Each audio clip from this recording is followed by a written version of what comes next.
Welcome back to our channel. Jubilee hills CI Srinivasulu Reddy పైన వేటు పడింది.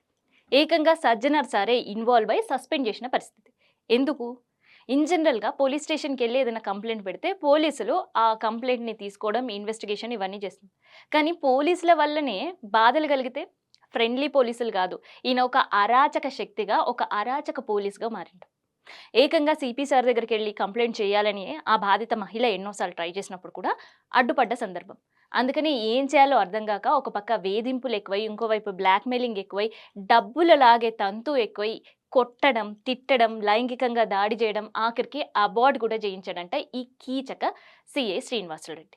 సో అందుకని ఏం చేయాలో అర్థం కాక ఆ మహిళ ఏకంగా డీజీపీకి వెళ్ళి కంప్లైంట్ ఇచ్చింది. సో కేవలం కంప్లైంట్ ఇవ్వడం మాత్రమే కాదు, ఆ కంప్లైంట్లో సంబంధించిన ప్రూఫ్స్ కూడా సబ్మిట్ చేసింది. ఆ సీఐ ఎంత అరాచకంగా ఆ బాధిత మహిళ పైన వ్యవహరిస్తున్నాడని.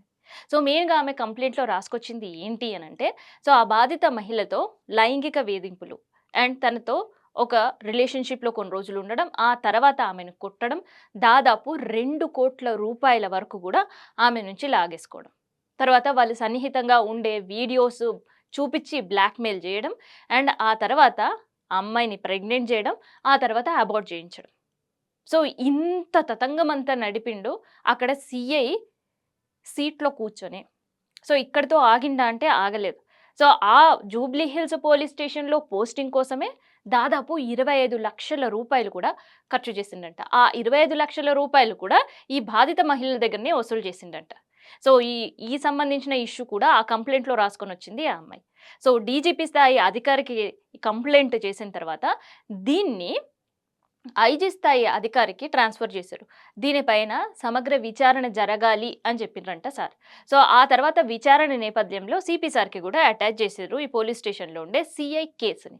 సో వాళ్ళిద్దరూ విచారణ చేసిన తర్వాత ప్రైమరీగా తేలింది ఏంటంటే, నిజంగానే ఆ మహిళ చేసినవి ఆరోపణలు కాదు, నిజంగానే ఆ మహిళ వేధింపులకు గురైంది, ఆ మహిళ నిజంగానే మోసపోయింది, ఆ మహిళ పైన నిజంగానే దాడి చేశాడు, నిజంగానే ఆ మహిళ నుంచి 2 కోట్ల రూపాయలు తీసుకున్నాడు.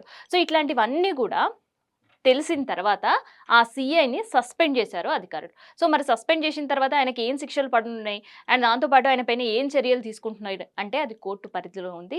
సో కోర్టు నిర్ణయించబోతుంది. అయితే ఈ బాధిత మహిళ కేవలం ఆధారాలు మాత్రమే కాదు, ఒక వాయిస్ రికార్డ్ కూడా ఈ కేసులో చాలా కీలకంగా ఉంది. ఒకసారి ఆ వాయిస్ రికార్డ్‌లో ఆ మహిళ ఏం చెప్తుంది, వాళ్ళిద్దరి మధ్యలో జరిగిన ఆ మాటలు ఏంది అనేది మీరు కూడా వినండి.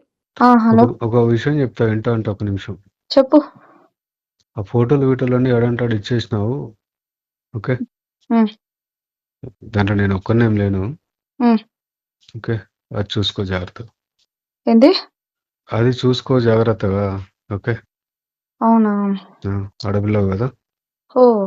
ఈరోజు ఆడపిల్లని గుర్తుకొచ్చినానా? రోడ్డు మీద కొట్టినప్పుడు రాలే, మీ ఇంట్లో బట్టలిప్పి కొట్టినప్పుడు గుర్తు రాలేదా? ఆ! ఎవరిని కొట్టిర్రో ఎవరు ఏం చేసిర్రు? లిఫ్ట్‌లో బట్టలిప్పి కుట్టినప్పుడు గుర్తు రాలేదా అదే ఆడపిల్లని?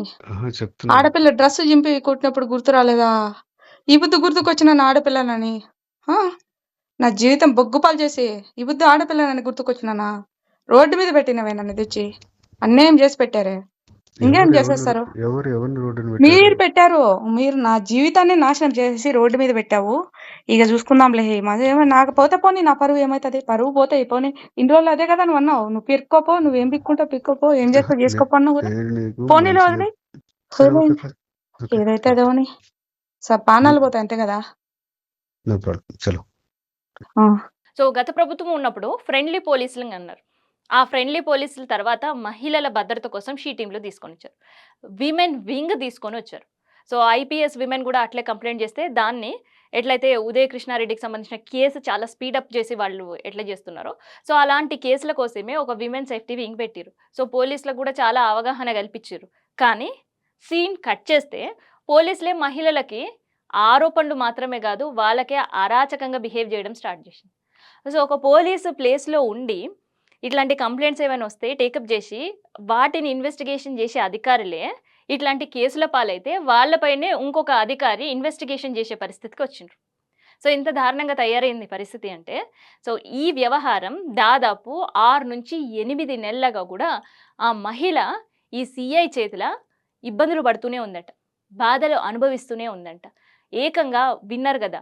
బట్టలు విప్పి మరీ ఆ ఇంటికి తీసుకొచ్చి ఆమె పైన దాడి చేసి కొట్టిన సందర్భం. సో, ఒక మహిళ పైన అట్లాంటి కేసులు ఒస్తున్నాయి, లేదు అట్లాంటి ఆరోపణలున్నాయి అన్నప్పుడు ఎఫ్ఐఆర్ రాసిన వాళ్ళనే చదివితే చాలామంది పోలీసులు అయ్యో పాపం అని అనుకుంటారు. సో, ఇట్లాంటి కేస్‌ని చాలా సీరియస్‌గా తీసుకొని ఇన్వెస్టిగేషన్ చేసే పోలీసు అధికారులు కూడా ఉన్నారు. కానీ అలాంటి పోలీసు అధికారే ఈ అమ్మాయి పైన దాడి చేయడం అంటే కనీసకం ఒక హ్యుమానిటీ లేకుండా చేసుకోవడం ఏంటి? సో, చేసుకోవడం, కొట్టడం, లైంగికంగా వేధించడం, ఇష్టం లేకుండా అబార్ట్ చేయడం, చంపేస్తానని బెదిరించడం, రూ. 2,00,00,000 తీసుకోవడం. సో, ఇట్లాంటి కీచక పోలీసులు అడపాదడపా ఎక్కడో ఒక ఈ 3 నెలల నుంచి కేసులు వింటూనే ఉన్నాం. ఇంకెంతమంది బాధితులున్నారు? నాకు తెలిసి ఈ సీఐ సంబంధించిన వ్యవహారం ఇంకెక్కడైనా పోలీస్ స్టేషన్‌లో ఇట్లే బాధితులుంటే ఖచ్చితంగా డీజీపీ స్థాయి అధికారికో, సీపీ స్థాయి అధికారికో ఫిర్యాదు చేస్తే తప్ప ఈ ప్రాబ్లమ్స్ నుంచి బయటపడే అవకాశం లేదు అని సోషల్ మీడియాలో ఈ న్యూస్ విపరీతంగా వైరల్ అవుతుంది. ఇది విన్న తర్వాత మీకేమనిపించింది?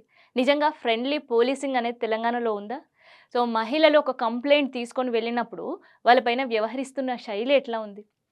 ఎందుకంటే కంప్లెయింట్ తీసుకొని వెళ్ళిన తర్వాత మహిళల పైన వ్యవహార శైలి అని నేను ఎందుకు అన్నానంటే, సో, ఇలాగే ఒక డొమెస్టిక్ వయలెన్స్ కేసు ఒక చోటొచ్చింది. వచ్చినప్పుడు ఆ మహిళల్ని లోబరుచుకొని లైంగికంగా ఆ అమ్మాయి పైన దాడి చేసి, ఆ కేసు పక్కన పెట్టి, చిత్రహింసలు పెట్టి, అమ్మాయి ప్రెగ్నెంట్ అయ్యేటట్టు చేసి, ఆ తర్వాత మళ్ళీ ఆ అమ్మాయిని అబార్ట్ చేసిన పరిస్థితి తెలంగాణలోనే ఒక జిల్లాలోనే ఒక పోలీస్ స్టేషన్‌లో. సో, అలాంటి కేసు పేపర్‌లో, సోషల్ మీడియాలో వైరల్ అయిన తర్వాత ఆ సదరు పోలీస్ అధికారి పైన చర్యలు తీసుకున్నారు పోలీస్ బాస్. ఆ సీన్ కట్ చేసి కేవలం 2 నెలలు మాత్రమే అయితుంది. మళ్ళీ తర్వాత హైదరాబాద్ జూబ్లీ హిల్స్‌లో సేమ్ అలాంటి కేసే దానికి మించి చిత్రహింసల కేసు పోలీస్ పైనే నమోదైంది. ఇక సక్రమంగా ఉండే పోలీస్ అధికారులే అక్రమాలకు పాల్పడితే సో, వాళ్ళు ఏం మెసేజ్ ఇస్తున్నట్టు? సో, ఇలాంటివి ఇంకా మీరు చేయండి మేము చూసుకుంటాం అన్నట్టా? సో, పోలీసులైనా లేదంటే సామాన్యులైనా సో, ఎవరికైనా కూడా చట్టం తన పని తాను చేసుకోబోతుంది. ఖచ్చితంగా కఠిన శిక్షలు ఉండాల్సిందే అని చెప్పడానికే సజ్జనర్ సార్ వెంటనే ఈ కేసు ప్రాథమిక దర్యాప్తులో ఉండి ఆ అమ్మాయి ఇచ్చిన ఎవిడెన్స్ క్రాస్ చెక్ చేసిన తర్వాత నిజమే అని నమ్మిన తర్వాత సస్పెండ్ చేసిండ్రు ఆ సీఐని. సో, ఈ స్టోరీ విన్న తర్వాత మీకేమనిపించింది? నిజంగా సీఐ పైన ఎలాంటి కఠిన చర్యలు తీసుకోవాలి? ఇలాంటివి పోలీస్ డిపార్ట్మెంట్‌లో రిపీట్ కాకుండా ఉండాలి అంటే పోలీస్ అధికారులు ఏం చేయాలి? అని మీకేమనిపిస్తుందనేది కామెంట్ రూపంలో తెలియజేయండి.